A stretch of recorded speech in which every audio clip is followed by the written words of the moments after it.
नमस्कार साथियों, आप सभी का हमारे YouTube channel Vinay study can में स्वागत है। साथियों, आज की इस वीडियो में हम महिला एवं बाल विकास विभाग से संबंधित योजनाएं एवं कार्यक्रम टॉपिक से बहुत ही महत्वपूर्ण बहुविकल्पीय प्रश्न लेकर आए हैं। तो चलिए शुरू करते हैं। आज का हमारा पहला प्रश्न, महिलाओं का कार्यस्थल पर लैंगिक उत्पीड़न अधिनियम के अधीन लैंगिक उत्पीड़न निवारण का प्रावधान है। धारा 3, धारा 6, धारा 8, धारा 10।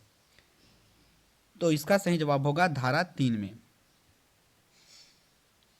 दूसरा प्रश्न है, महिलाओं का कार्यस्थल पर लैंगिक उत्पीड़न अधिनियम के अंतर्गत किसी कार्यस्थल का प्रत्येक नियोजक ऐसे आदेश द्वारा आंतरिक परिवार समिति का गठन करेगा जो हो सकेगा। अब कोई भी समिति गठित करती है तो वो आदेश जारी करता है, लिखित आदेश जारी करता है। मौखिक से काम नहीं चलता, लिखित होना चाहिए। तो ऑप्शन बी लिखित सही होगा। तीसरा प्रश्न है, महिलाओं का कार्यस्थल पर लैंगिक उत्पीड़न अधिनियम के अंतर्गत आंतरिक समिति नियोजक द्वारा नाम निर्देशित सदस्यों में से आधे होंगे महिलाएं। अगला प्रश्न है, महिलाओं का कार्यस्थल पर लैंगिक उत्पीड़न अधिनियम के अधीन आंतरिक समिति का पीठासीन अधिकारी का प्रत्येक सदस्य अपने नाम निर्देशन से कितनी अवधि तक पद धारण करेंगे? तो 3 वर्ष। अगला प्रश्न है, राष्ट्रीय शिशु सदन कोष का गठन कब व कितने रुपये में किया गया?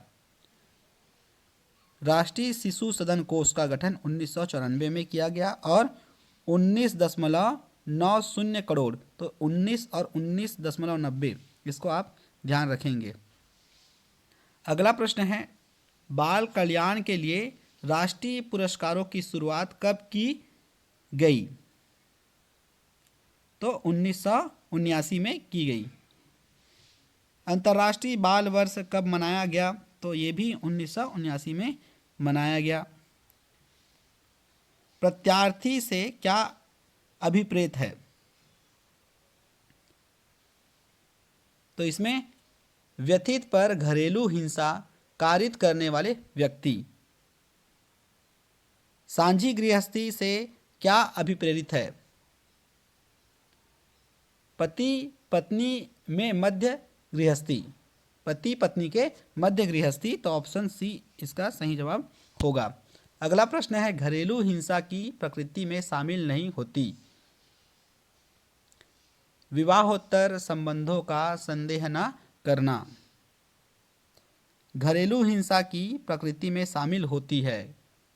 क्या शामिल होती है आपको बताना है। इसमें मामूली बातों व विवादों को बढ़ाना, पारिवारिक विषयों में अभिव्यक्त का अधिकार न होना, सगे संबंधियों के समक्ष बार बार अपमान करना, उपरोक्त में से सभी। तो इसका सही जवाब होगा ऑप्शन डी, उपरोक्त में से सभी। अगला प्रश्न है, शारीरिक हिंसा की श्रेणी में शामिल है।